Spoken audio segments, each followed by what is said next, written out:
Hello, guys. We're back in the Phantom Zone for another edition of Versus, your favorite show ever, or not. I don't know. Hopefully, you like it. If you don't, well, you don't. I don't know what can I do. So this week we are doing Dune versus Dune. So the David Lynch 1984 ultra classic versus the 2021 overly hyped. No. The 2021 Denis Villeneuve. They're both, it's David and Denny. Not Denny from The Room. Remember Denny from the Tommy Wiseau movie, The Room? Denny, no, Denny. Not that one. So we're going to do this the old-fashioned way now, which is using the space method, which is story, pacing, artistry, characters, enjoyment. And instead of giving a score, we're going to just pick which one did it better. So which one did it better? At the end, we're going to have a winner. And some people may agree. I already have a winner for me. But we're going to talk about it and break it down a little bit more. So can't do it alone because it'd be very fast. So let's bring in our first panelist.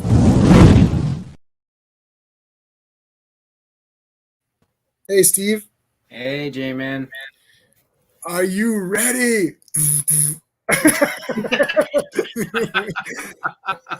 All right. So we're okay.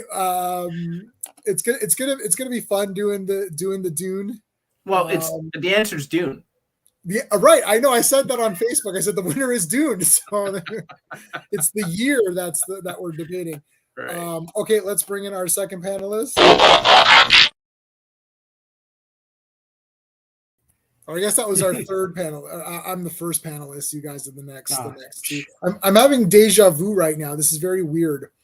It feels like we've done this before, but we haven't, have we? No, we talked about it. We haven't done Dune before. We haven't. Oh, Dune, no. But you've been hyping this for weeks. You're like, I've been trying because I want to see. I mean, everyone loves this new Dune movie, or some people really love it, some people don't. I do know people that be a slaughter, but whatever. I mean, look, this one might be not as hard as some of the other ones we've done, like Terminator or Karate No, Kid it's not. But for me, it's kind of a no-brainer. But I think for me, it's important to do it anyways because I want to discuss a little bit more about these movies because we kind of like Dune came out, it was a big picture to come out, and then we kind of just glossed over it and we moved on with our lives. But it's good to bring some focus back. It's nominated for Best Picture and it has 10 nominations or something. It's not going to win. I know that it's not going to win. It's not that dog movie's going to win, but like. Oh my god! Yeah, that's great. But it's like 10 nominations or something. Yeah. 10 I don't even know why it's there. It's sort of like, oh, yeah, All right. Well, we went back and got we got a friend who hasn't been on for a while, but we dug him out for this for this special edition. Greymalkin, what's going on, man? Oh, are you doing all right? Are you doing all right? Are you getting good grades? Yeah. Right. Hey, you guys made the call. I came. Yes. He sat there all day with his shades on. Right. He was waiting like this to pull him up. Do you remember? I was doing angles too. Remember in Airplane where he takes off his glasses and then he had another pair of glasses. Oh god. Oh my god. Dune is the answer. Dune is. I know Steve spoiled it. He said Dune's gonna win. So thanks, Steve, for spoiling. Wait. Are we gonna throw in Children, the miniseries that came out? No. I'll set the ground. Let's set the ground rules in just a minute. Because we're gonna have to. There's a few that we have to set for this because it's a little tough. Let's say. Hey Marcus, how's it going, dude? We'll talk comic talk after on the next stream. Let's see what we got here. So let's go through a couple of the rules then. We're gonna do the regular edition of David Lynch's Dune because the extended edition, he removed his name from it. So we're gonna have to go with David Lynch's original Dune movie. Hey, Papa Cronus. Oh my God, I love that too. Now I know this icon. A lot of people think of it as the Misfits logo, the band, but it's actually from a cereal which I just reviewed, and I've just blanked on the name. Sean, what's the name of this one? Oh, I can't remember, but I know they took it from that cereal. Yeah, I just bloody hell reviewed this cereal. I can't remember the name. It's gonna kill me. It's funny because I thought of the Rob Zombie video with that monster from another cereal. Now I can't remember that. Darn it, we're old. The one with the big head. Yeah. So if you go to my channel, go to my channel and look at the breakfast cereals, and I reviewed that one. It's like Dr. Death or something. Ghost. Crimson Ghost. Thank you, Steve. Crimson Ghost. Did you check my YouTube channel or did you just look it up? I went to the movie Elite. We posted all of your videos on there, so it's all nicely lined up because he's got a section for you called breakfast cereals. So oh great. Okay, I gotta do some more of those. We got so caught up in our wrestling stuff and our 90s stuff. Wrestling has gotten crazy lately. Oh, it's gotten so good. Yeah, we're covering the women's. We're covering the women's divisions. I just now ordered a couple of more shirts because I had a compliment on my Big Time Bex shirt. So I got a Liv Morgan shirt. I got an Alexa Bliss, and Steve ordered the same Alexa Bliss shirt that I did. Man, I'm going indie, man. I'm going with Nyla Rose, Big Swole, Britt Baker, DMD. hey, no, I like her. I like the spice. You know what? Spice sounds like crack. Okay, it does always sound like. That's why I was never able with the spice thing. Like, so people are just doing drugs in order to function now. Okay. Well, they use it for various things. So it's a very useful spice. It's you can't find it on my spice rack, but you can find it on. Okay, so ground rules. Okay, so let me get back to the rules here. So yeah, it's going to be theatrical, regular, like David Lynch's Dune versus the Denis Villeneuve Dune. We're not going to talk about the Dune television miniseries or Children of Dune. We'll compare music and all that, of course. And I mean, like the original Dune. I guess we'll talk about it in a second. But yeah, we're not going to get into anything of the merchandising, and we're not going to talk about the book either, because the book is the book, and then they adapted it, and because like Steve hasn't read the book, right? Have you read the book, Gray? I didn't read the first one. I read the second and third one though. Okay. All those first three books are 10 out of 10. Yeah. But okay. So, and Sean and I have read the book. So, but we're not going to get too much into it because it starts to get into. You're going to start saying this adapted this more better, or this adapted it better. But this movie has to play on its own. My wife never read either. She never read any of the books, and she watched the two movies. And her opinion was she wasn't into the David Lynch one because she just thought it was too weird, or she didn't get into it. And then this one, she thought it was too simplistic and not really that exciting for this new one. That's true. So that kind of brought me like, whoa, okay, because a lot of people are liking this stuff, right? It's like, well, she wasn't that into it. I'm like, well, there you go. So we're not going to get into all of that stuff. We can start with just quickly saying kind of like what got us into Dune. I'll start with Steve because I know your story's a little bit faster than the others. Will be faster. So Steve, Dune, I just showed it to you one day, and that's how you saw it, or? Yeah. You saw it. You were taught. I think you were reading the books at the time, and you only showed me the extended version. I think because the original version would have been too. Either that, or that's the only one you had. Like something like you thought I would understand the extended version probably a bit better because they had the voiceovers and stuff. Yeah, I believe. Yeah, I have all the versions. Yeah, but I showed you that for the reason you're saying. It's like 3 hours, but they literally freeze it. They literally pause the movie, and then there's a voiceover explaining what's going on. It's not a great viewing experience, but it helps you understand the story.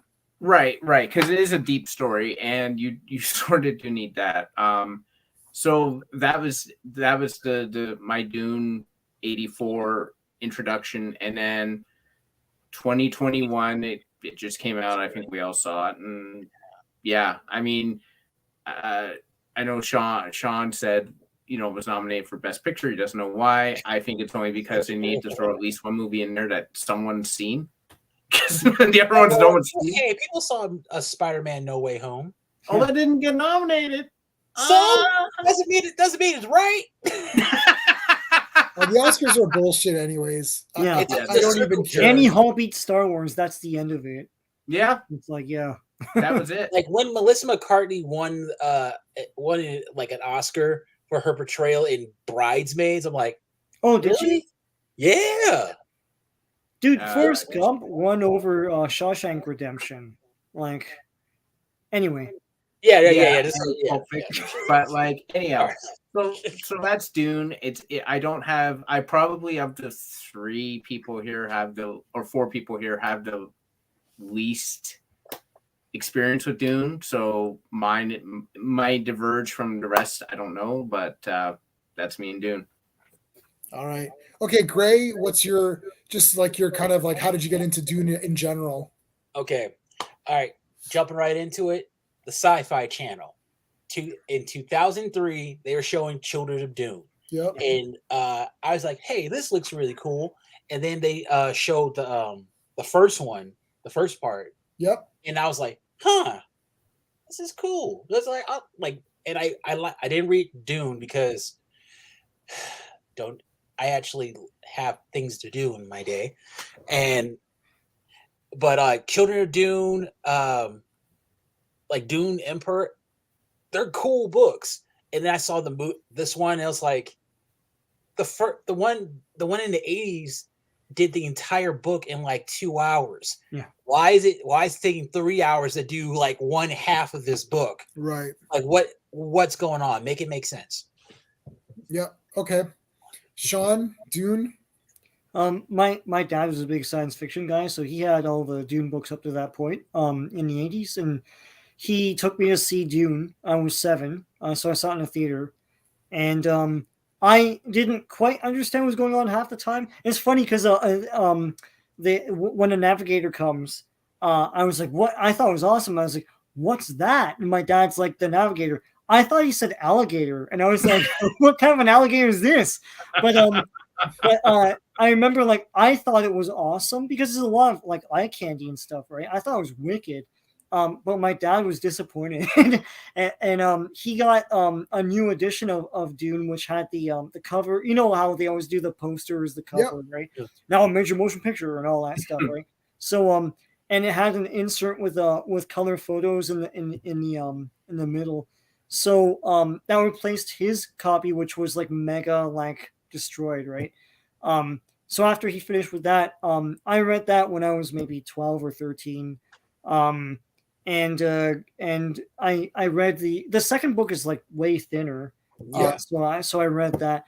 I didn't read the other ones. Like I leafed through them on and off because I had them in the house and stuff. But the miniseries came out. They were pretty cool. I wanted to see big budget versions of those and stuff. I never had any of the toys or anything. I know there was a Marvel comic and all that stuff was awesome. Yep. But yeah, so this new one came out and my dad really wanted to see it. So I saw it with him, and he had the same sort of impression I did. I did see it on TV first, and then I saw it in the theater. I thought the theater experience was better. But yeah, I mean, when we get into the movies, I'll give my impression. Yeah, we'll get into the nitty gritty. Yeah. Okay. Well, Dune, I don't remember how I got onto Dune. It wasn't from the day one. I think, I don't know what happened. I think there's a friend of ours, mutual friend of Stephen and I, who really liked David Lynch's movies.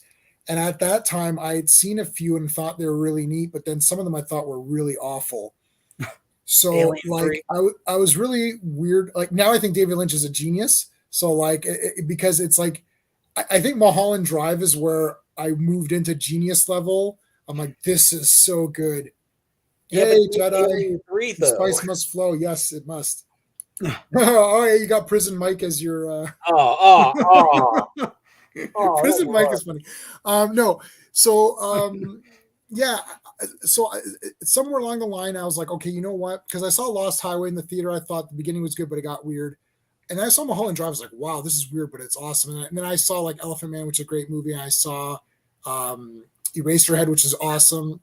So then I started to be like, well, let me check out Dune. It's a sci-fi thing. How do I not own this? So I just bought the best edition that they had at the time, DVD tin. It's actually a tin with the different versions on it. And I watched it. I thought, wow, this is awesome. I'm like, this movie's great. And I'm like, I got to read this book. And then I read the book, and it's if I have to pick one book, 2001 is up there. I also like Rendezvous with Rama, but I think I also like Martian Chronicles, but I think like maybe Dune is my favorite book if I just pick one book. And then Dune Messiah is awesome. Children of Dune is the damn best. God Emperor is awesome too. That's the first four. They're literally 10 out of 10. The fifth one, I started to lose what was going on. I read half of it, and I thought there's a long gap. If I don't continue with the book and I leave it for like a month or something and trying to go back, I'm like, I don't even know what's happening anymore. So I kind of lost my way with that book. I've got to kind of start it again. But I do have the toys. I've got the worm. I've got Beast Rubin in the packaging. I've got Paul. I've got 4 or 5 Baron Harkonnens because I just kept buying him every time I saw him. I like fat villains like Penguin and all that. So you love Harkonnen. Harkonnen, yeah, and not because I was crazy fat. I was fat, so I was like, I only like the fat characters. No, yeah. So I bought all the toys and everything, and I've got like the read along books that I bought later on. So I didn't grow up with Dune. This is all after the fact. So now I just got really into, and I got the soundtrack for Dune as well, the old Dune. But yeah, so that's how I kind of got into Dune. So let's what are we at? 17 minutes. Okay, let's get going. Let's get into the nitty gritty here. So we're going to start with the story. So I just want to explain this. This is going to be hard because one movie is almost the whole book. The other movie is only part of the book. So we're going to ignore the book, and we're going to try to judge it this way. Does the story in the movie you saw for the first movie make sense to you? Forget about it's wrong, because like if there's rain on Arrakis, that destroys everything. Like forget that. Forget the ending wasn't accurate. Just think of that movie alone as a story, and that's it. And then this movie, you could think of it as a part one, but how did it flow, as we're saying, like, did it make sense? And if there's someone who's never heard of Dune before, maybe we'll talk about this at the end. If there's someone who's never heard of Dune, what should they watch first, or what's the order of wow. viewing?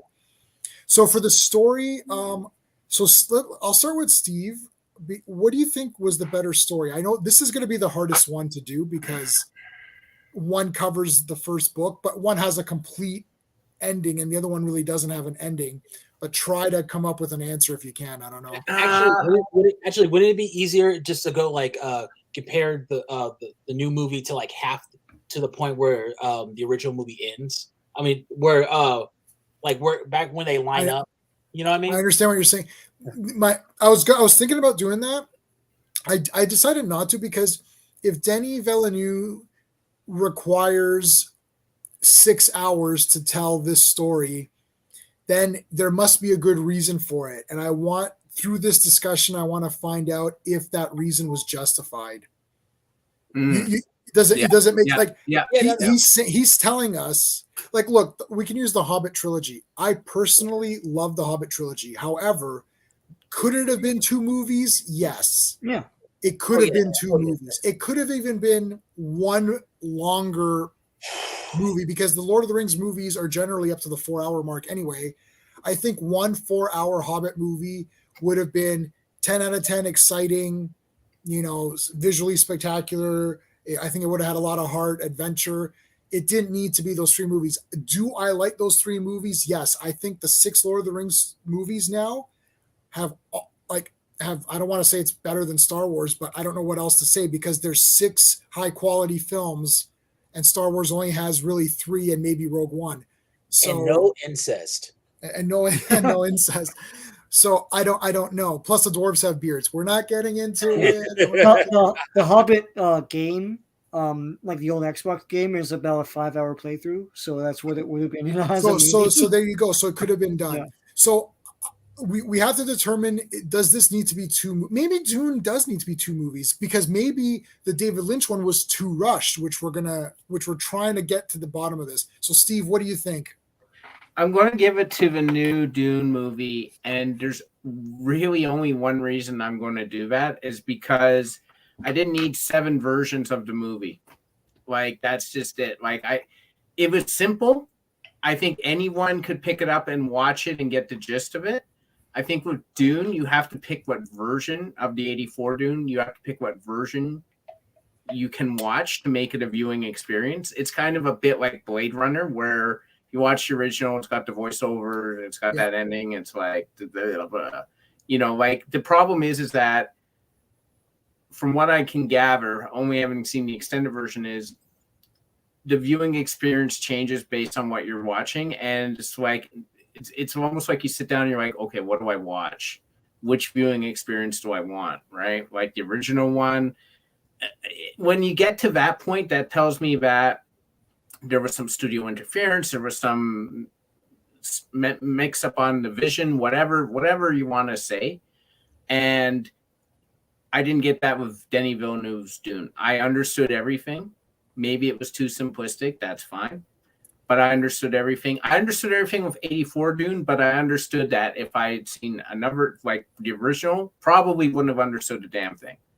So based on that, it's kind of a crappy reason, but it's the only reason I can, because to your point, Denis Villeneuve's Dune is not finished, in my opinion. I'm going to go with that for now. Okay. Gray, what do you think? I like the weird. I'm going with 84. It's weird. It's like, also there's something about David Lynch films that a lot of people, I think, you have to be intelligent in order to follow his movies. You have to be able to, like, okay, that is that, like, be able to piece things off from dialogue. Yeah. And I like this new one, but it seemed like all we got was great scopes. We saw the great landscapes, and like, that's cool, but pick it up. People, like, this movie should, like, the first. But having said all that, I think the Dune, should have been a TV show. Like, give it like 13 episodes, cut it up, and just go on from there. That way, like, you can do everything, and like, really, Dune could be like, if it was a TV show, it can potentially be like the new Game of Thrones. Like, all you need to do is just insert those snacks into it, and that's all you need. Yeah, they should have done Game of Thrones style, because Dune is not an action picture. Like, I mean, there's fighting in it, but there's fighting in Game of Thrones. They tried to yet again try to turn this into some sort of, it's like they've done this with Star Trek. It's like, stop trying to turn science fiction into an action film. It's like Star Wars is fantasy with sci-fi elements. It's fantasy. It's like there's good guys, there's bad guys. It's like it's like Lord of the Rings. There's no good guy orcs. There's no orcs who are second guessing Saruman. Oh, maybe we shouldn't do this. Yeah. I just want to be a carpenter. I don't want to go around fighting. Yeah, it's not everybody. Oh, sorry. Go ahead. Yeah, no, but yeah, that's fantasy elements. It's like the dwarves are good guys, the elves are good, or they use magic. There's not like an elf who's like, "F you guys, I'm going to go off on my own thing, and I'm tired of you losers." It's like, that's fantasy. It's like they're archetypes or whatever. It's like, stop trying that. Like, same with Star Trek. They keep inserting action. It's like, what is this? The action is not that great. Like, Dune has a battle, and that's about it, right? Otherwise, it's just the Fremen living their lives and doing what they got to do, attacking they hit a spice mine or something. The craziest scene was when they got when that coup happened, when Jessica and Paul had to escape. That was exciting, because you didn't know who was going where. Like, you didn't know who. And that wasn't a battle. It was just like them trying to get out or whatever. Yeah. Okay. Duncan, Idaho. Like, For a minute there, I thought Duncan Idaho was a traitor, but whatever. Yeah. It would. Sorry. Yeah, he's Duncan Idaho. My mindset. Like nowadays, he would be a traitor, but whatever. Yeah, Duncan Idaho's in lasts forever because they clone him a million times. In book 4, he's like the 37th clone or something crazy. I literally lost track. I'm like, wait, how many Duncan Idahos are there? Let's go way before that. He was a grown man, an old man when Ganima was born. No, Alia was born. Yeah. Ends up marrying her. Like, dude, that's kind of like your niece. That's your best friend's daughter. That's kind of gross. Like, yeah. Wait, oh yeah, he marries Alia. Yeah. No, yeah, and then Alia. Alia. Yeah, Like I'm starting to lose all the names. The other thing is they haven't even shown the sister who who's that's going to happen, and that'll be the beginning of the next movie because Jessica's going to take that. There's a lot to get through in the next movie, man. Yeah. So Sean, let's go. So story you haven't picked yet. What do you think is better? Oh, the 84 one, man. And if we're going by the original 84, the one that was in theaters I saw, that's a better story than the Villeneuve one. The Villeneuve one, because it cuts off halfway through, the story is Harkonnen does a bunch of bad stuff. They try to kill him and they don't succeed. And that's basically the story. It's not very interesting. I know we're not going by the book, but they did cut out a lot of parts that would have made it interesting, and they did. And that's just what you get is a kind of a sort of a bare basics, point A, point B, point C type of thing that doesn't really result in anything earth-shattering, whereas the first one tries to get across the original story of basically an uprising of downtrodden people against the Harkonnen and all that stuff. So I think it's a better story. It's more interesting, and all the training and stuff and surmounting difficult things to do in order to fight the bad guys at the end. It's a typical uplifting type of story. So I think 84 is the best one. Yeah, man, I think I'm gonna go with 84 for weird reasons. And the reason is that the 2021 version, it's easy to digest or whatever. But the thing is that even though it's easier to digest and you can watch it, anyone can just watch it. There's nothing going on. Like even if you're gonna do half of the book, you still missed out on a lot of stuff. Yeah. I don't want to, again, we're not compared to the book. We're just watching the movie. But 3 hours and he still cut stuff out. I was like, well, what do you need the 3 hours for? Yeah, right. That's what I'm saying. The original, the 84 version was what, how long was it? Like two and a half hours? Yeah, it's like 2.5. It's like two. If you watch the normal version, it's like 2 hours and 20 minutes maybe or something. Yeah. Then there's the extended one, which pauses the screen and it doesn't have more footage. It just pauses the screen and explains shit. But the thing is let's say, so Gray, if we took your idea and said, let's take the first hour and 15 minutes of Dune 84 versus all of Dune 2021, if we're saying it's the halfway mark, well, there's way more still going on in the first hour and 15 minutes anyways. It's like a whole ton of stuff happens. The problem with the Dune 2021 movie is that if you just, and this is good that Steve's here too for this, because Steve's just watching it. Like, okay, that was a cool movie. It's like, but they've stripped away. Now I know we can't compare to the book, but we're comparing to the other movie. So if I take the first hour of that and if I take the first hour and a half of Dune 84 and the first hour and a half of Dune 2021, you're like, well, what's going on in Dune 2021? Like, get on with it. Like, there should have been that navigator part is not in the book. They added shit to the 84 version, and it's like just to be cool, It's like, yeah. I do like they're adding stuff just to be cool or whatever. It seems like the set design they got from Prometheus. I know. I love Prometheus. It's a good movie. I'm just saying, there's a lot of but all right. Just also, but one thing about this movie, about both of them. Oh, I guess the 2021 version, you get to see that the Bene Gesserit are really shady. Yeah, across top to bottom. In the original one, it was like, They may have they may have good intentions for everything, but no, they are shady, and Jessica is just as shady as the rest of them. I know you're a Jessica hater. No, not Jessica hater. I just see, I see. Yeah, I remember you're always like, oh, that Jessica. I was like, she's trying. I just don't trust her. Like, come on. But what do you mean? She's fine. We know she's okay. Spoiler alert. She's not going to. She's not going to turn evil or whatever. She's fine. I don't know, man. Like after Liza Wolverine, I don't trust any lady who says like, "Oh, we're all for the same cause." No, you have an agenda. Everybody has an agenda. She went against the Bene Gesserit's wishes of producing a female child or whatever. You know what happened? She got digmatized. Like King Atreides was putting it on her, and he's like, "I want a son." She's like, "Okay, I'll give you the son. I don't care. I don't care what my mom says." They haven't even talked. They didn't even show Baron Harkonnen being the father of Jessica.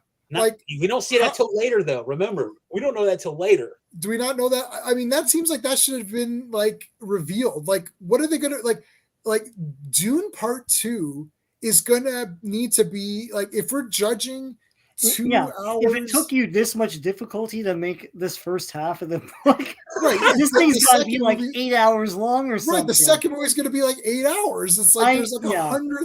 I'll say this about Villeneuve. People love this guy. I never understood the hype. I never understood. It's like that weird Arrival movie or whatever the hell it was called with the math aliens that can't talk and then they have to do math to like talk to them and stuff. Oh, the one with the Natalie Portman. And was that who knows? I can't remember. Not Annihilation. Oh, yeah. Right. Sorry. No. It's not that Adams. One. It's the other one. But that one. Okay. Yeah. But it was boring. It was okay. Like the concept is fun, I guess, but like it's boring, and people are like, yeah, it's so great. Oh, it's like this guy is a sleepy, like freaking slow paced dude. But anyway, he's ambient as a person, as a filmmaker, ambient. Yeah, I had to go through that. Yes. I had to go through that movie 3 times because I kept falling asleep. Because I kept on thinking like the one part where Drake in this movie, crawl. I've never seen a movie not falling asleep somewhere. No. I can do crawl easily now. No, I have to watch it again, but like I actually want to keep that streak because that's been with me since I was 6. So yeah. If the movie is my god, scary as hell. Scary as hell. No, I just don't get I don't get that director. It's like you say, it's so boring. People love it, and they're like, oh, anyway. I'll get into other shit later, but yeah. Okay, so let's talk about the pacing. Gray pacing, you thought the 84 one was better paced? What? Yeah, especially since I think we established that. I mean, we look at the 2021 when we go through 3.5 days in order to get to the halfway mark. God, I'm still watching this movie. I still. I know this. Okay, so Sean, what do you think for the pacing? Do you think the 84 one is better? 84, I guess. Man. Okay, look. I don't remember terrible parts or boring parts in 84. There's a lot of cool stuff going on. So, I don't know. And plus, it's quicker paced, but just pacing in general, I don't feel there's any uneven parts. Right. But the new one, it's like, I don't know. Sometimes it's just slow going stuff or dialogue just to have dialogue. I just felt like they were really trying to stretch it sometimes. I just feel the 84 one's better paced. I don't know. Okay. All right, Steve. Well, now, Steve, you only saw the really long one, which literally has pauses in it. So, I mean, I don't know how you're gonna judge this. It's gonna be tough. Oh, it's 84. Yeah, because even with all the pausing, I'm still not waiting to see the rest of the film and the other one. It's 84. I was able to finish it in one sitting. You know what I mean? It's not even a question. I remember I was sitting there watching the 2021 one. I'm like, when is the doctor betraying them? When is the doctor betraying them? That's the same thing that kept going through my head. I'm like, when is the doctor betraying them? When's this happening? What the hell? it seemed to You happen saw it a mile pretty damn away. quickly in the David Lynch one. I'm like, where the hell is this betrayal, which I know overthrows, like the Atreides, like freaking hell. So Yeah. I mean, I love I Claudius. That is one of the best shows ever. We're talking about Patrick Stewart's hair. Looks like a lemon meringue pie on his head. Anyway. Yeah, right. He had no hair. It's this thing. I'm like, man, Star Trek. He had to cut that. Oh my I love God. Patrick Stewart. Anything I like Patrick Stewart also. in a movie. I was watching the Captains, and then I was watching the Captains Close Up, which was the follow-up. Like Shatner did that documentary on the captains, so he interviewed all the captains, and then he did a 30-minute special on each captain, which was called The Captains Close Up, and I've watched all that. It's really good. The Patrick Stewart stuff is really good. Patrick Stewart doesn't know how to do bad stuff. I mean, okay, so the pacing. So, I mean, obviously, Dune 84 is one, since we're all going to be 2 years older by the time the next Dune comes out, and then it's going to be like Baron Harkonnen's going to be like, "I am your father." I'm like, oh, this should have been revealed already. Like, this is now a trilogy, and I know freaking right. I wouldn't be surprised. Oh I wouldn't my be God. surprised. That's the new thing now. Ever since look. I don't think that the book is that impenetrable. Like Gray, you talked about this before. It's not inscrutable. It's fairly straightforward, to be honest with you. Like that first book, and I don't know why everyone has such a difficulty with this thing. It's like to me, it's like a Ben-Hur type of thing. Ben-Hur is a big, super epic, lots of different locations, lots of different things happen, and to me, that's what like Dune should have been, and that's kind of what they were trying to attempt with the 84 one. The only thing is, like, half the people didn't even read the book, so they know what's going on. Yeah. And Ben-Hur is better paced anyways. Yeah. That's an over 4-hour movie, but man, there's a lot because there's so much going on. Yeah. Like, you don't it's feel one it. thing after another. Hours. Yeah. Yeah, like it's one awesome thing after another in Ben-Hur. You're like, oh, it's this big thing, Masala comes back and then betrayed. Oh shit. Then it's like slave. Then it's like this guy goes through everything there ever was. Right? It's just like the damn best. And same with Conan the Barbarian. He's a slave, he's a gladiator, he's a thief, right? It's like he's a mercenary, right? Yeah. It's like all of this stuff happens in 2 hours and 20 minutes. Like, why does just people follow can't pace Paul anymore? Yeah. Editors. Yeah, like whoever heard about 3-hour Batman? Anyway, I know. Well, we're going to find out. Well, we're all seeing that. Yep. I wonder if it's going to be shots of the Riddler buying the tape. Yeah. I know. God. Get ready for me to obliterate that movie.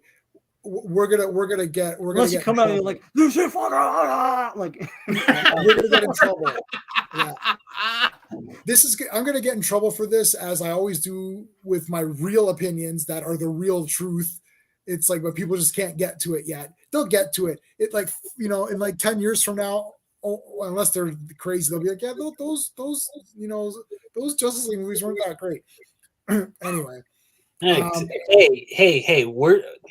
Marvel fans are trying to erase the first Avengers movie because Josh Whedon did it. So stupid. That's stupidness. It's like, yeah, because cares? Joss Whedon is the first guy who was a douche in Hollywood. Yeah, he was the first ever. Yeah, he was first it's ever. Historic. Really, there was never first. Man, we're not even talking about Roman Polanski or Bill Cosby or Josh Weinstein or Harvey Weinstein or any of Golden Age of Hollywood or the entire Golden. Yeah, you know, there's a great clip out there where it's hard where they're thanking Harvey Weinstein, and it's like some guy compiled where all the women thanked him for their Oscars, and they're like, God, Harvey, it's like, we love you, Harvey. It's like, this is for you, Harvey. And there's Jennifer Lawrence. It's like she's like, we love Harvey, and she's like rubbing his shoulder. Now, if all of these people, let's say that they were really forced to they're like, but you don't go that out there. Just be like, I like to thank Harvey and move on, right? If you're being forced to do it, right? Like you wouldn't be like touching the guy. Oh, I think I already know. It's really like he got them jobs. Everybody wants to say. Everybody wants to say like, "Oh, Harvey took advantage." Like, no, he gave you a hookup, and you he made Kevin Smith what you had to do. Yeah. Like, all right, are we gonna pretend that Ashley Judd did not get an Oscar after messing with him? Yeah. Are we gonna forget that? Well, I'll just say this. We'll move on. Brad Pitt roughed him up good. Everyone knows that. I call threw him up against the wall. He's like, yeah. Anyway. Okay, first, I don't think Brad Pitt is even like strong enough to pull something like that. And two, that's his boss. He's like he'll talk, but he ain't like he needed to make himself look good because his wife had gotten her. He's like, oh, I didn't know, but I kind of did know because I was hanging out with Ben Affleck and Matt Damon. We were all doing blow together, and we were all talking about it. Matt Damon. Matt Damon. Matt Damon knows Matt Damon knows where all the bodies are buried. That's why he's quiet. I'm serious. All right, we got to get on. We got to move on. We got to move on. We're way off. Get political. Okay, let's do artistry now. I'm gonna say I'll start, and I'll say the Dune 84 one looks way better to me. Easy, no contest. I think all the costumes are way better. I like the way I can tell who's every faction. The Guild Navigators are sick. They weren't even in the other movie. I think the scenery is great. I love the Fremen still suits. I think they look cool. I like Princess Irulan. They didn't even show Irulan for Christ's sakes, or the Emperor in this movie. Okay, so I like their costumes better. I love the mutation stuff. I love the weirdness of it. It's just the music is awesome. It's David Lynch creepy, gross weirdness for no reason other than to just have it there. I think it's important. I know people were making fun of Fade, it's like he's like naked and he's all that. But the thing of it is that Baron Harkonnen really did love Fade and like a little bit in a creepy way, but he was beautiful and perfect. And there is a lot of sexual things going on in Dune that weren't translated really in this new movie, even if I'm ignoring the book. It's like there needs to be something going on, because even the dreams that Paul was having, they're more erotic too. It's like, and Fade and Beast Raban has to look like a disgusting pig, because that is the point of it. And that's when Harkonnen is so genius. He sends Raban in to be a complete asshole, and he looks gross. And it was Batista, and Batista doesn't look gross or big Adonis. It's like, what the hell? Yeah. Like they didn't understand what I forget about comparing to the book, but they just didn't understand in the movie what that's for, because Raban is supposed to be so ugly and beastly and gross and all that when Fade comes in to replace him, because Harkonnen's playing that game, he's playing them against each other, which they don't even know that. Wow, Raban doesn't know.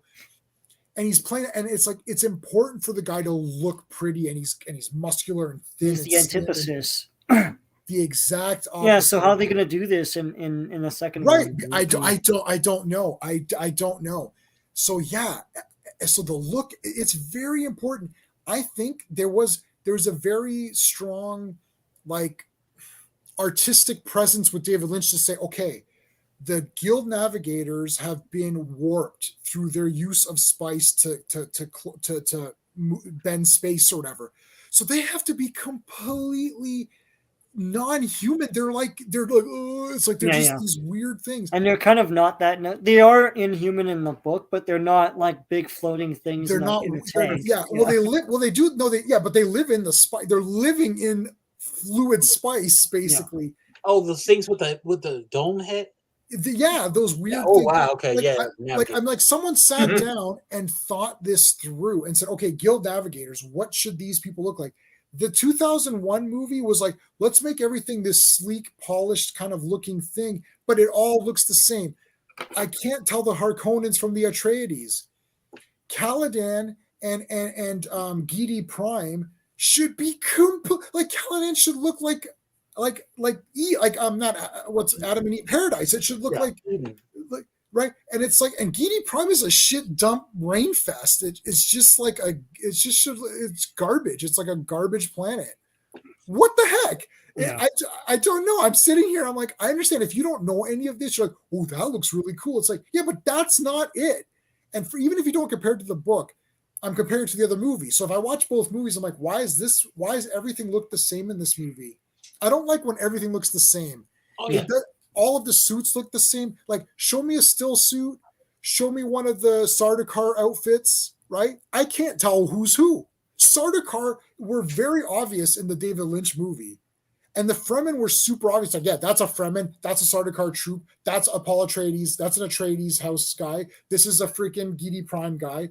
I can't tell anybody except for the Bene Gesserit. I can tell them. But even David Lynch's thing where he had them look a little weird, like he had they're kind of balding and their hairline was weird and all that. Yeah. That was neat. I mean, they didn't look attractive, but they weren't supposed to. They're like weird witches and cults, or they're like a cult or something. Yeah. I get that. All right, Gray, what do you think looked better? So music, all that stuff. You know, after hearing your passionate passion, I'm still going to go with 21 because the Harkonnen, when we first see him, he like, because it's just been displayed, he's survived an assassination attempt, and he's dipped in that goop or whatever. Yeah.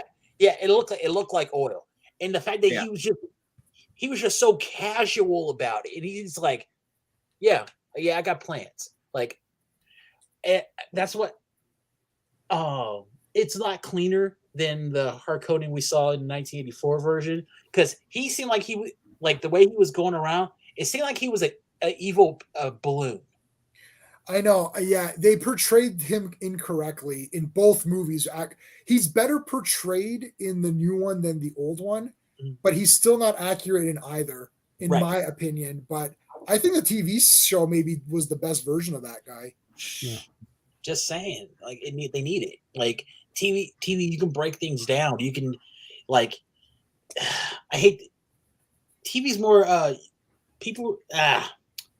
TV is better. Movies are just a big blended of all the good and the crap, and you just got to just,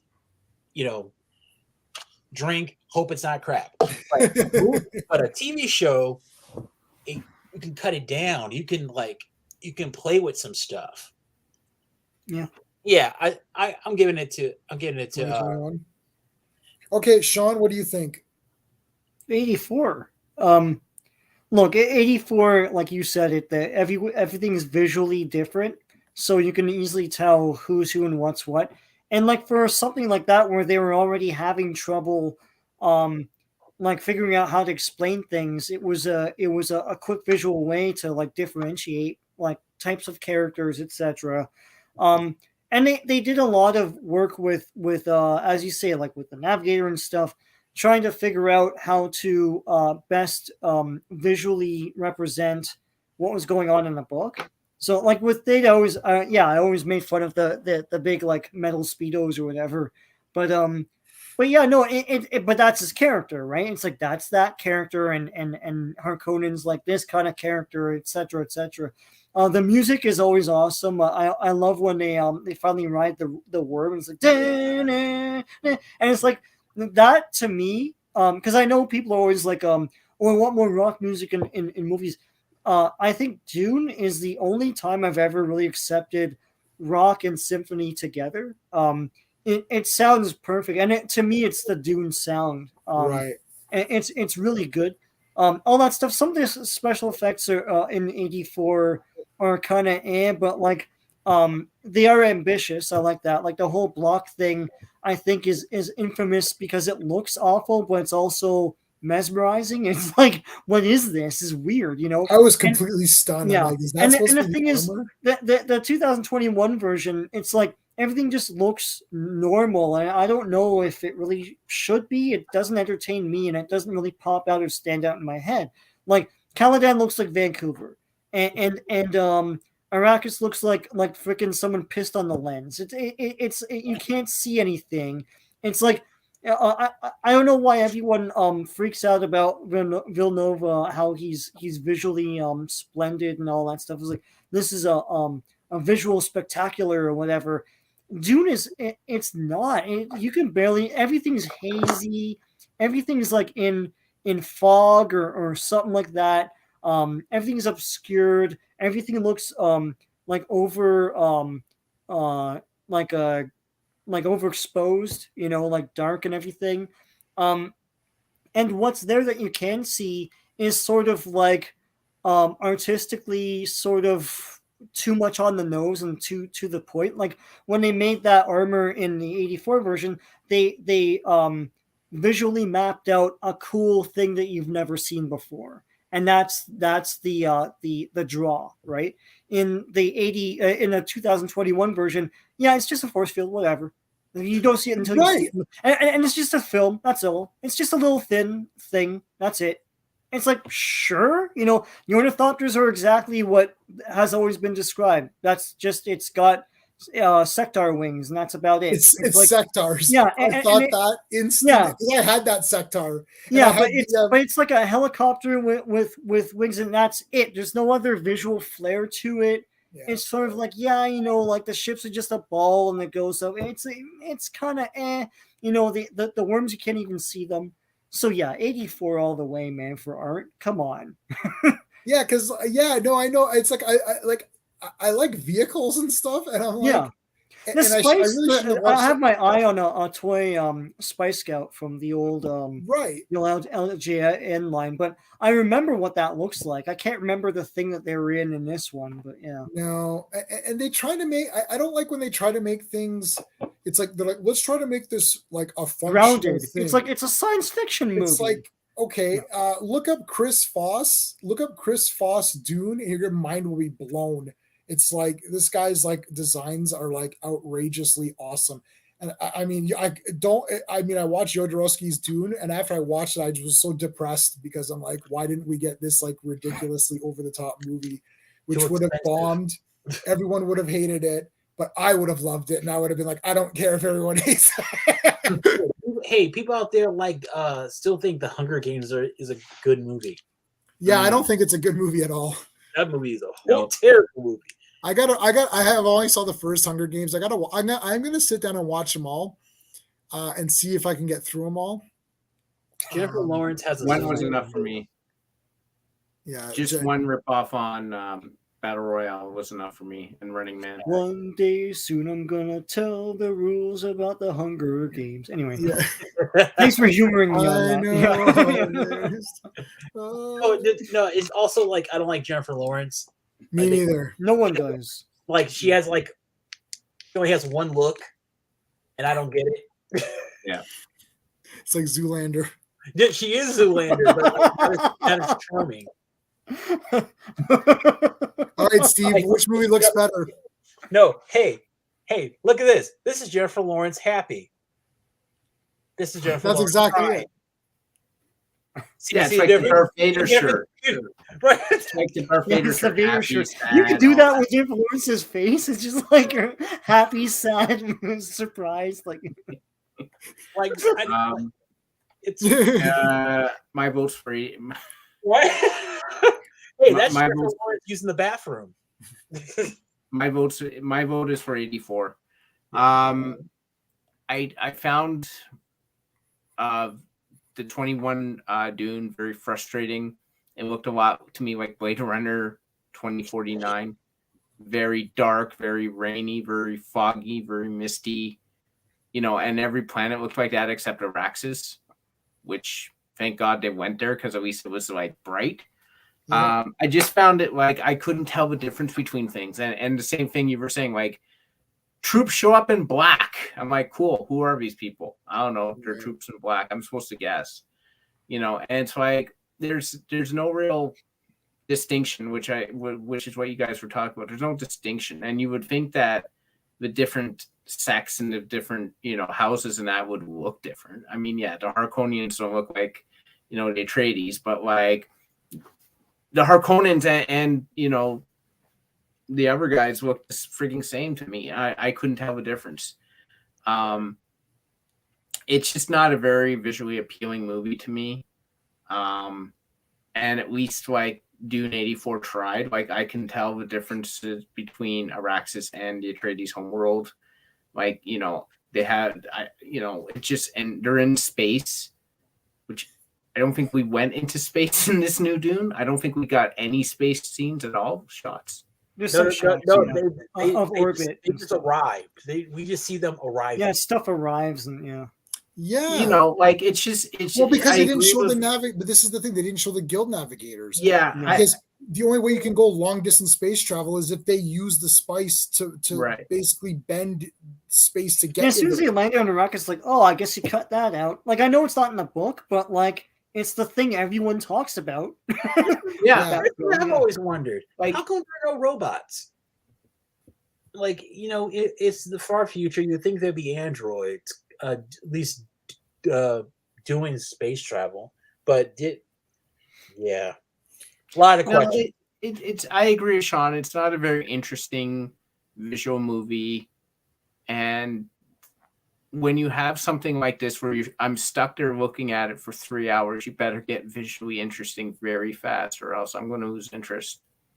So 84 all the way. I agree.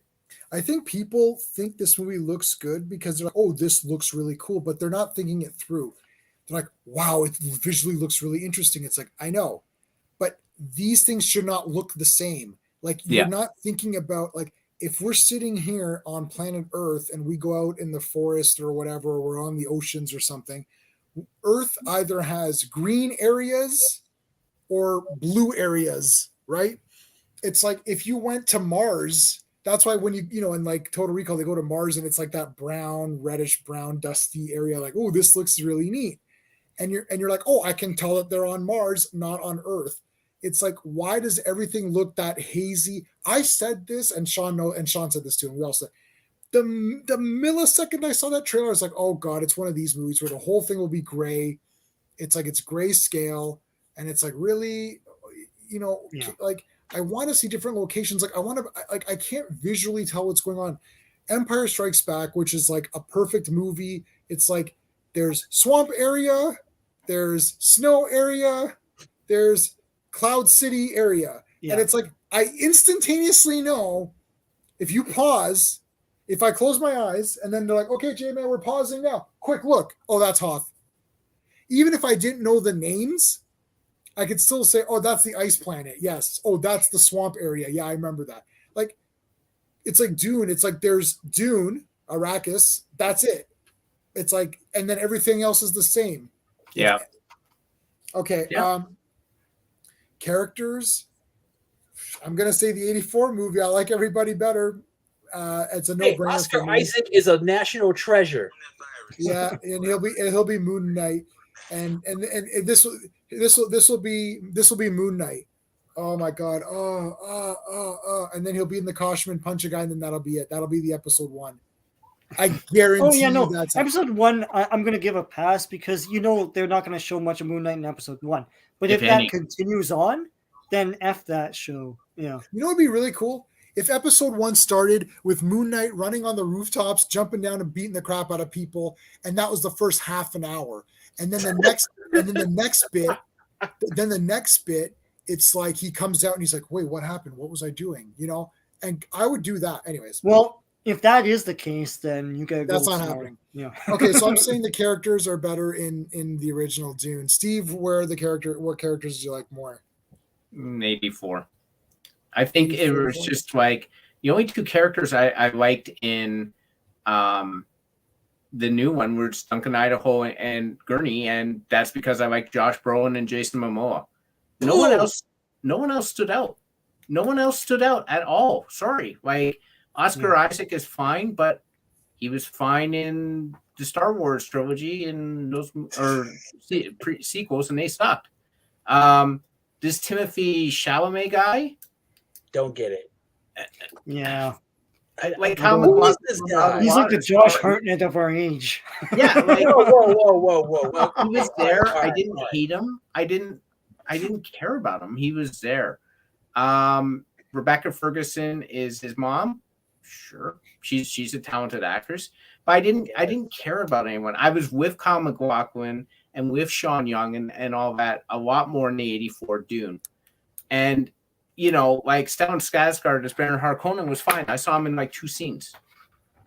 Like, he was barely in it. Like, it seemed that the villains in 84 were around more. Like, I sat there and I'm like, oh, there's Sting. That's awesome. Right? Like, I don't know. Like, I didn't hate anyone, but the only 2 guys who showed any personality in the new Dune were Brolin and Momoa, who show personality in everything they're in. So I'm just like, okay. I didn't hate them, but they were just there to me. Like the 84 Dune, at least I felt like I was on a quest and I was with these guys. I felt like I was on a 3-hour tour, with Gilligan in the new Dune. That's it.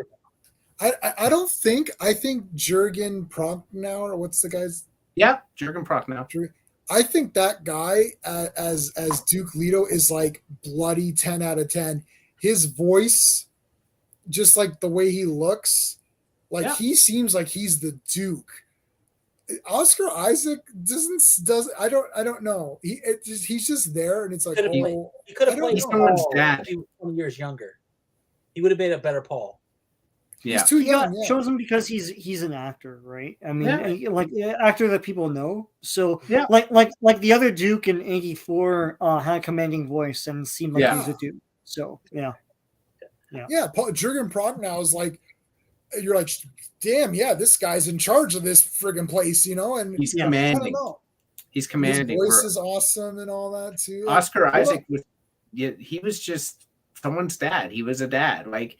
And you never saw the Atreides in power in the new Dune. Like, it seemed that they were immediately, boom, you're going to Araxes. Yeah. Like, I was like, I didn't get any sense of this was a major house, and this was a big thing to send them to Araxes. I didn't get any of that. It was just like, I need someone to go to Araxes. Okay.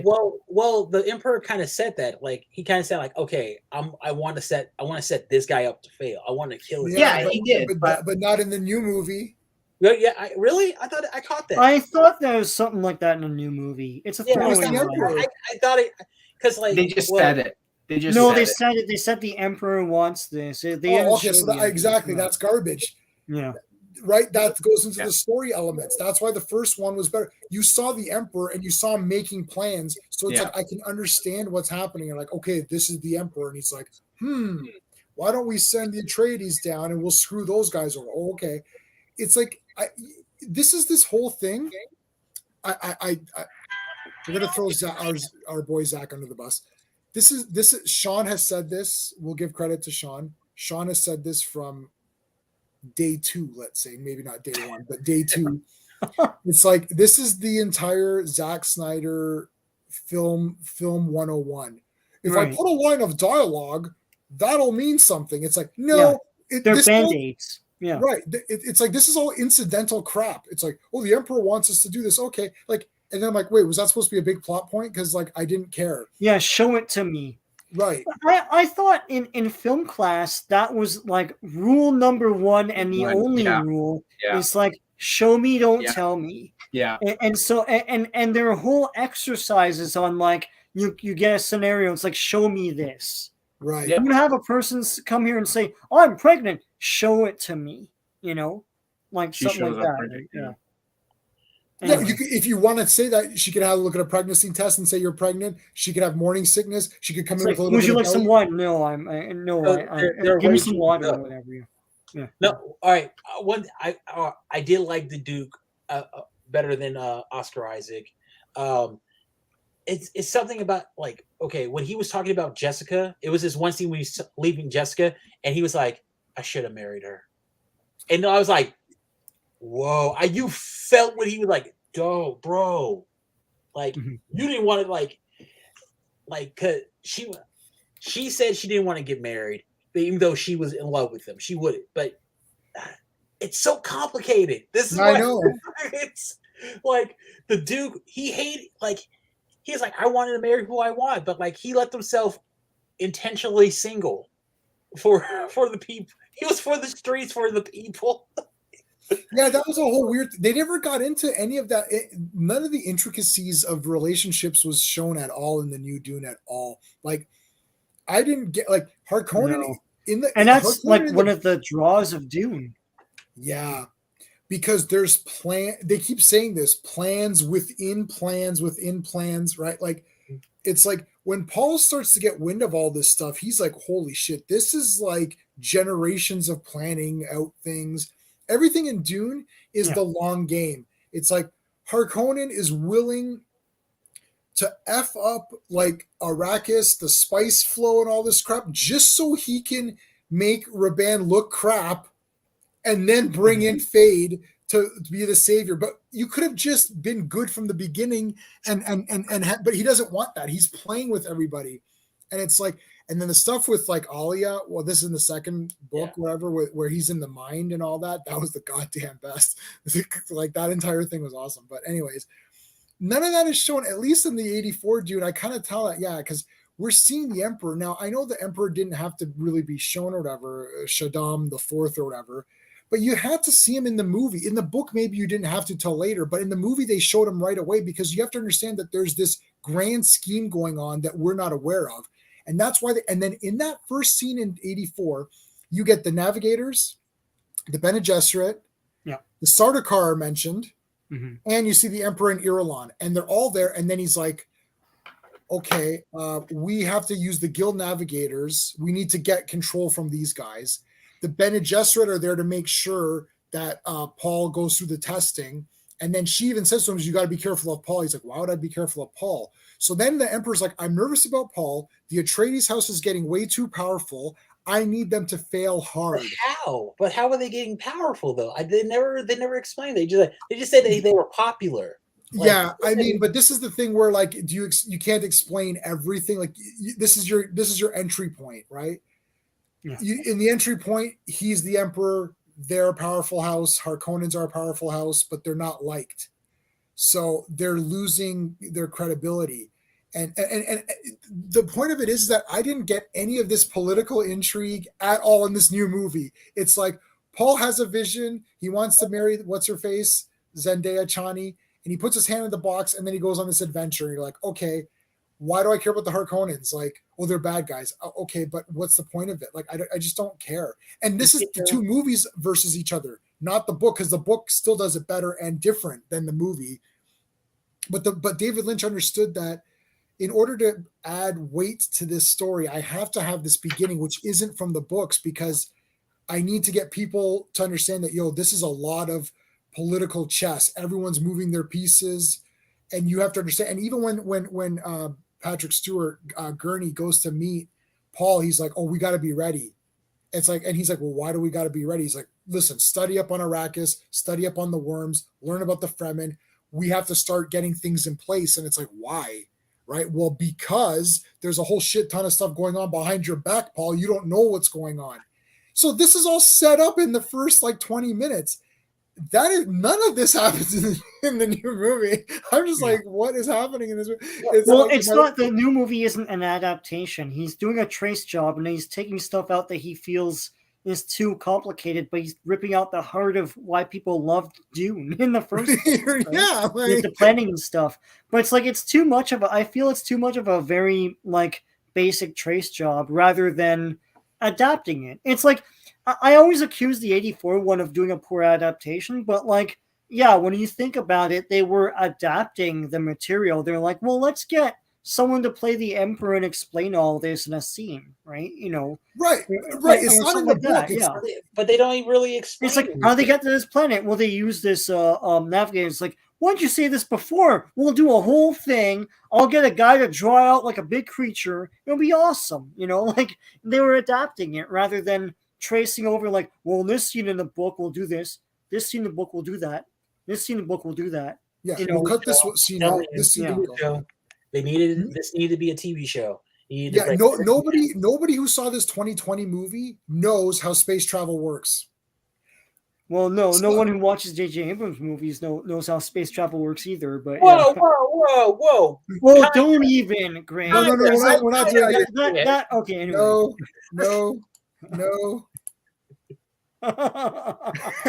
No, Hey, we have theories now.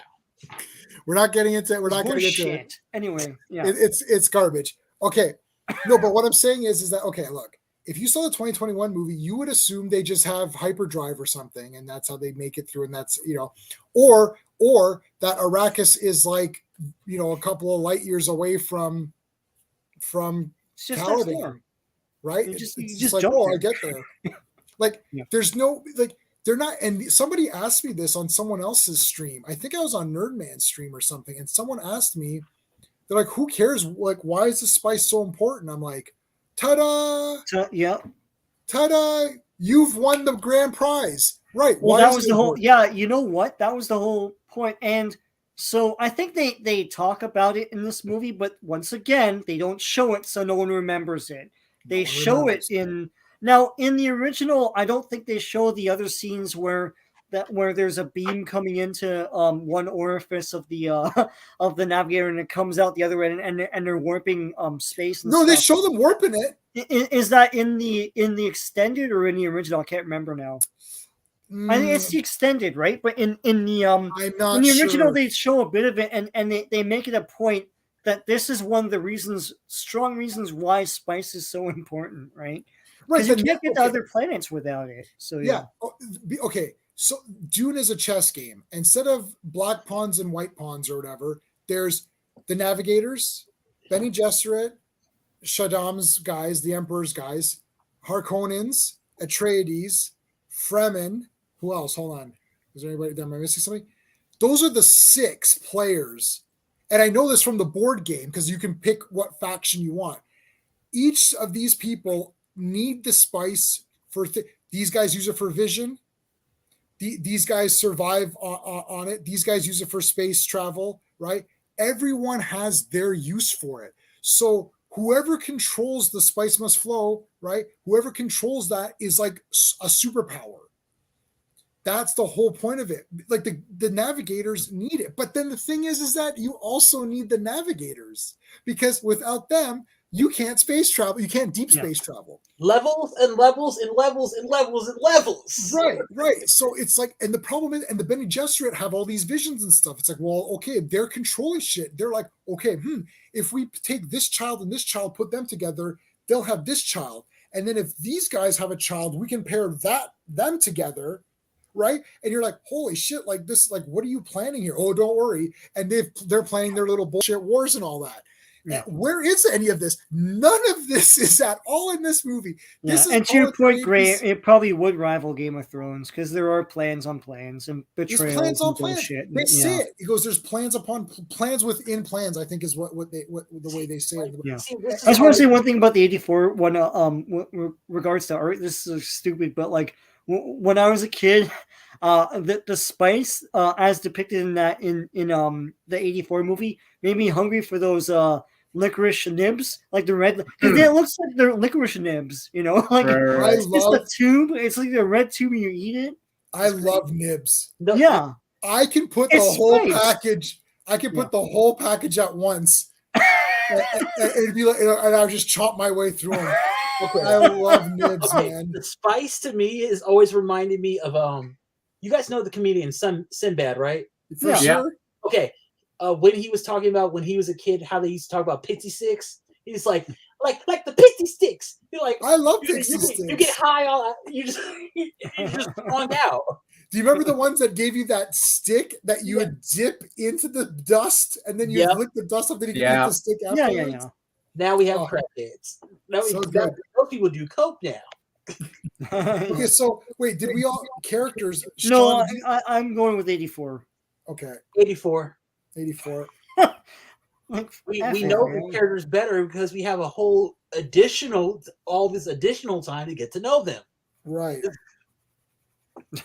Okay, and for enjoyment, I obviously like the 84 one way better. We've already explained why. And Steve, which one do you like better?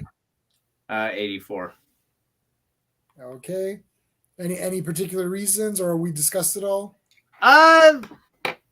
It goes back to the fact that I can watch it in one sitting. Like I enjoy. Like I'm the guy who's always said television is my kryptonite. I don't want to sit there and watch 13 hours of something. I don't have the time. I don't have the patience. And there's so much filler in television now that I can't take it anymore. Like I watched Army of Darkness recently. That's an 81-minute movie. That's perfect. I love those sort of movies. Hey, what about Peacemaker there was no filler in Peacemaker. No, there wasn't. But I struggle with it, man. I don't like. I was not one of those kids who grew up a lot on TV. I was a video game guy. The time investment I've always struggled with it throughout my life. So it's the same with this. Like Dune. If I think about if I get the 4K set of Dune, the new Dune, when am I watching this freaking thing? Like, here's part 1. Oh, now I have to set aside for part 2. At least with David Lynch's Dune, I can sit down and watch it in one shot, right? Like, I can't watch this thing in one shot. And that's ultimately, if you're going to make this epic Dune, like you made an epic Lord of the Rings or you made an epic Hobbit or epic thing, make it an epic. Make me feel like I went on a journey. I don't feel like I went on a journey in the new Dune. And that's it. That's the end of it. Like, we can talk about, the guys who loved this film and said it was one of the greatest films of all time can talk about the look and this and that. I don't care. Everything now is about accessibility. Can I sit down and watch this frigging thing? I can't watch this new Dune. Yeah. When am I watching it? 6 hours later? Like, give me a break. Like, make it worth my while. Like, time is money. Make it worth my while to watch this movie. And in the first 3 hours, I didn't get enough to be like, wow, I want to watch the second half. So, okay. That's it. Yep. All right. So Greymalkin, you like, which one do you, so forget about what we just talked about. Which one do you like better, just in general? I can go back to watch 84 again. Actually, I'm about to, like, after this, I'm gonna watch it, like, after we're done with this. You're like, that's it. I'm watching it right now. Like, all right. Because, like, really, I didn't really care about any of the characters in the new one. I don't care about Timothée Chalamet. Okay, he just looks like a malnourished Tom Holland. I don't care about Zendaya. I don't get her appeal. Momoa is cool. Isaac is cool. Brolin's cool. Rebecca Ferguson could be it literally anybody. Yeah. I'm like, no offense. I'm sure she's a good actress, but literally, like, that's an Anne Hathaway role that Anne Hathaway passed on. Yeah. My wife hated Jessica in this 2021 one. She hated the character. Why? I don't know. She could not stand. My wife is very picky. It's like, I know when I see it. She's very picky with female characters. Really? It's like she likes the females on Deep Space Nine. She likes the Star Trek female characters. Yeah. Outside of Star Trek, she doesn't like very many female characters. She always finds them irritating. She hates Ripley. Oh wow. Yeah. I want to expand on that. Like, why? I don't know. She's just like, can't stand her. Like, she likes all the characters on Deep Space Nine and Voyager, like Janeway and 7 of 9 and all that. She likes, and B'Elanna. She likes all those female characters. I think she likes character that you got to be good at your job, but also you have to be somewhat likable. So Ellen Ripley is good at her job, but she doesn't find her likable, which is true. Ellen Ripley is not. She's not supposed to be. Yeah. She's not likable, right? Yeah. Yeah. Whereas if you look at Janeway is really a great captain, but she's also likable. It's like, it's cool to hang out with Janeway and have a coffee and talk about stuff, right? Like, well, it's like Wonder Woman or something. She likes Wonder Woman. This has to be a whole new segment. Like, which female characters does your wife like? Yeah, no, she likes Wonder Woman. Yeah, she likes Wonder Woman. Princess Leia. It's like it's competence and likability. You have to have both. You can't, like, Ellen Ripley is very competent warrant officer. She was the first. She was like, we have to observe quarantine. It's like, you're right, but it's like she wasn't like you wouldn't want to hang out with Ripley. She's just kind of there, right? Like, she's boring. I guess. So it's but like all that. It kind of goes back to that whole horror movie thing.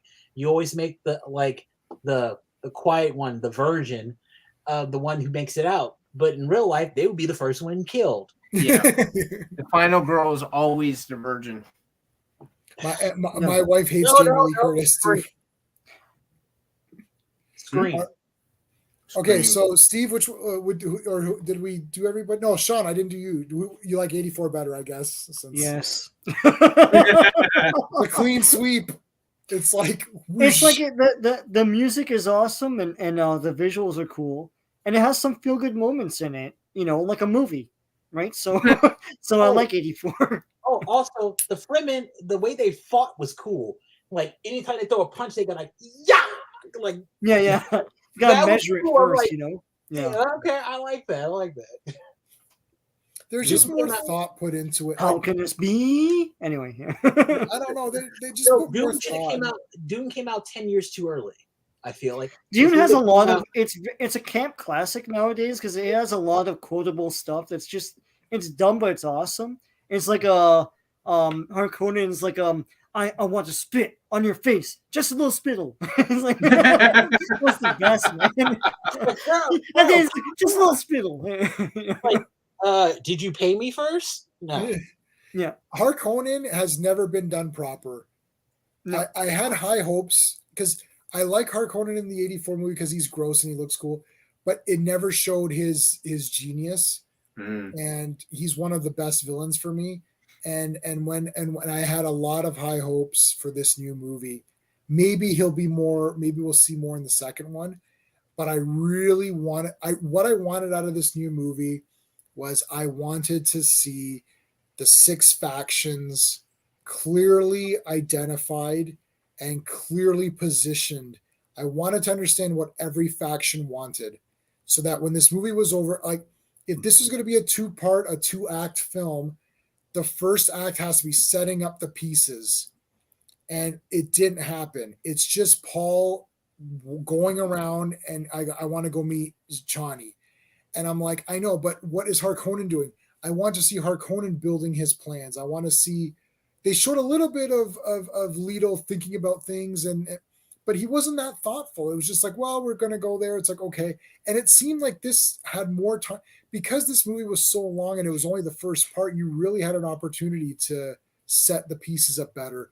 They should have showed the Emperor, the Irulan, like spoilers, Irulan marries Paul. Like when is this happening? We haven't even seen her. Right. Yeah. When is Princess Irulan going to marry Paul Atreides? Like what is like, she's going to, this part 2 movie is going to have all this crap and people are going to be like, they'll cut out a lot part of 2 or stuff. 3. I'm telling you, it's going to be a 3. It's going to be a 3-part movie. I can't.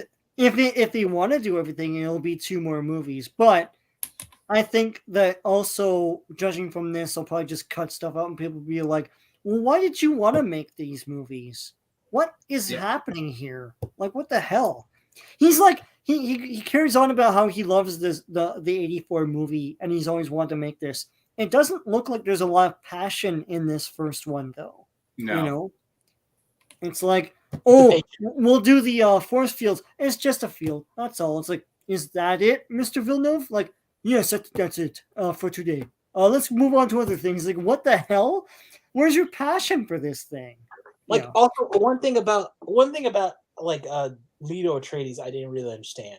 He saw all this going on, and he was just like, oh, we're just doing our job. Yeah. Oh, son, like, no, he should have been. He should have been a bit more vicious. He should have been like, I know what the Emperor is going to do.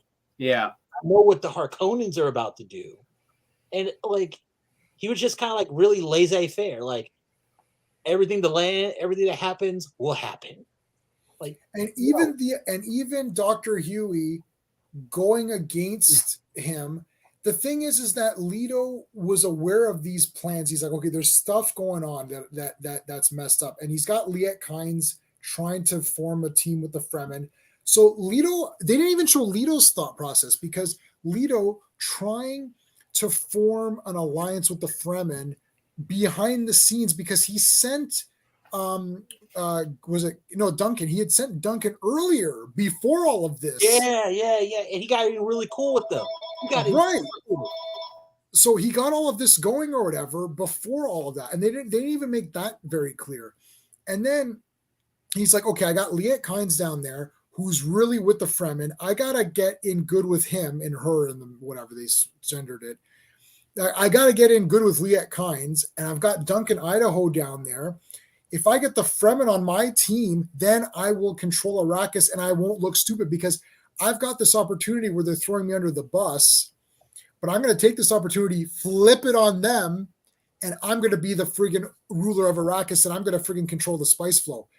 And he was setting that in motion. Where is that in this movie? Like, Leto just dies and you're like, okay, well, that sucks. And then the other thing too is that it's like, Paul doesn't know any of this. Okay, but Leto got screwed over because they got to Dr. Huey, who has conditioning to be loyal to House Atreides. And again, you need to understand how that conditioning works. It's like it's a guarantee that they can't break conditioning, but freaking Harkonnen broke it. Because then that shows Harkonnen is like, whoa, he's super smart. He's got ways around this thing. And he kidnapped his wife or whatever it was. It's like, what is happening here? All of that was 1 minute. It's like Huey goes bad, screws everybody over. It's like, we're dead. I'm like, whoa, okay. Yeah, my ending was very abrupt. Like, all of a sudden, like, you see Duncan Idaho standing at the locking the door and sacrificing himself, and you're just like, okay, what just happened? Like, yeah. I got bad news for you, J-Man. Denis Villeneuve is on set is on track to direct Rendezvous with Rama, a number of your favorites. Oh no! Oh no! Yes, I know that they want to make a movie based on Hyperion, and I'm almost done the first book, and I have no earthly idea why that's a movie. It's obviously it should be a TV show because it's different guys' stories. So I don't know. I don't know anything about Hyperion. It's cool, man. But anyway, yeah. Okay, I will check it out. But no, Rendezvous with Rama is one of my babies, and no one gives a shit about that book except for me and Arthur C. Clarke, and my wife too, I guess. But like, oh man, that's gonna be a disaster. Well, maybe that'll fall through. Someone else. So he'll take so long with the next Dune thing that it'll go to someone else. You know that in that movie, there's that's like that Silent Running movie. It's basically like a Silent Running. It's basically Silent Running in a way, in a weird kind of way, I guess, which nobody cares about that movie either. It's like that movie has no appeal to today's audience. No, like it's all about mystery and just like exploring a ship that's a city or whatever. Well, there's no definitive, like I read it a long time ago, there's no definitive answer in it. No, there's no answer. So it's like, yeah, I know. You know, audiences will be like, but what is this? Like, you know, like, yeah. I know Tom Hanks wanted to make a movie years ago and he never did. Morgan Freeman was attached at one point. The thing with Rendezvous is like the ending for me gives me goosebumps, like where they're like, they do everything in threes. I was like, oh, because that was foreshadowed earlier. Everything's in threes. And that was the thing. They're like, well, okay, this thing is lost and we'll never find it again. But it's like, yes, but they do everything in threes. You're like, oh shit, there'll be more. Like, that is so cool. Yeah, like that's like super, like that's like not happening. If that happens, I'll watch it and then no one else will care. And then it'd be interesting to see. The wonder of that moment in time when that book came out is kind of gone now. So yeah. Yeah, because the whole thing is just exploring. They just find that ship and then they just explore it. I'm like, this is the damn best. Like this is why any one of these epic books need to be not comic. They need to be TV shows because that's how you. That's if you want you could do Rama in one movie. Oh yeah, easy. But it's just gonna be. It'll be like a Gene Roddenberry TOS Star Trek. It'll just be exploring the thing, and it'll be like a V'ger almost, like the motion picture where it's like just exploring inside V'ger. Yeah, and people don't like that as much or whatever, right? So it's like, and it's gonna be dry. Like I don't remember any characters like where I'm like, yeah, I got to get the action figure of this character No, or whatever. Right? you'd have to like do something with the characters yourself in the script, but you'd have to do something. but then that sort of denotes like, well, they need story arcs and stuff, and that's not really what it's about. Right, but there can't be. It's like Yeah. 2001: A Space Odyssey. Bowman and Poole are not anything. They're astronauts. They type their things and they eat their meals. It's the scope of what's going on in the whole story of 2001. Hal is the most interesting character. If you like literally, Hal the robot is the most interesting character. Yeah, with like that very calm voice or whatever. Because there are no characters. Like the guys who you think are characters don't do anything. Well, in book 2, Thing comes back as the Star Child, right? Because he got transformed. But anyway, I just want a Dark Crystal remake. Well, they have the show. Yeah, I wanted to keep on going before they canceled it. Yeah, I don't know why they canceled so the it. show. It was the show was a prequel, right? Yeah. Oh, it was so good. I watched the first like 2 or 3 episodes. It's killer good. I watched the whole thing. It was great. It was awesome, amazing. Yeah. Is that available on Blu-ray? I should get that. Oh no, I think it was Netflix commissioned, so no. Yeah, that means it's gonna be on there forever, and like it's nobody's gonna watch it, and then some kid's gonna find it like, wait, we need to do this again. We can keep this going. Yeah, you can get them through other means, but also they do release some of them. Like I own Daredevil season 1 and 2, and I own Luke Cage season 1. Yeah, were they DVD or Blu-ray? Yeah, I got Blu-ray of Jessica Jones and all that. Too. Oh, okay, yeah. They release sometimes, but like it's rare. It's like they did The Irishman. Yeah. Oh, yeah, of course. The Irishman sucked. I'm sorry. I didn't watch it. But that, to your point, Gray, everyone's complaint about that was, why didn't they just do that as a show, right? No. All right. I'll tell you a couple reasons. One, it's Martin Scorsese. He doesn't do TV. Right, and he's not going to do that, yeah. 2, this movie, like, seriously, they needed a better editor because a lot of this could have been cut. They could have cut like a good hour out of this. No one wanted to say no to Scorsese. You just do what you want. I would cut 5 minutes out of Goodfellas. Like, you're criticizing Marvel movies? Maybe you should watch some of those and see how you edit a movie. Hey. If I was in control of Marvel, everything would be different. Like, we would not. I would have no movie over 100 minutes. No.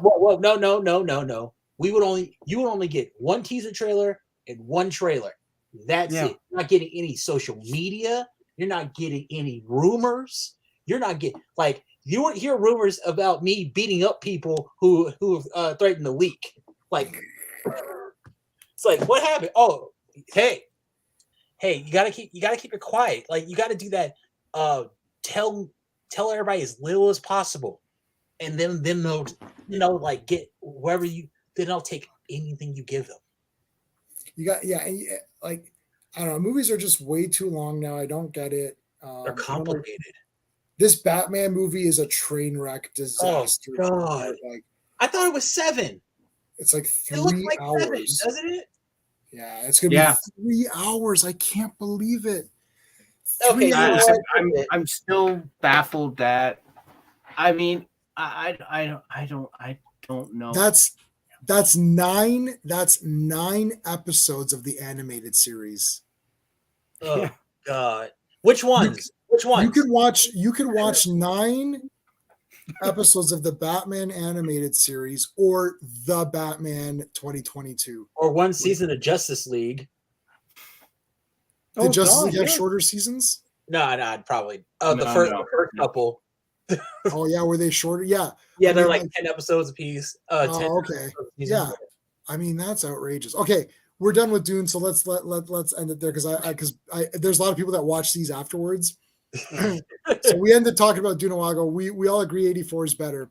84 is better. Yeah, I know why. I mean, like, it's a slaughter, man. Like, it was a slaughter, but it was interesting to talk about. You know, just to how much we thought Dune was overrated. 2021 Dune was overrated. I mean, that's nobody asked for this movie. Nobody asked for this movie. Like, I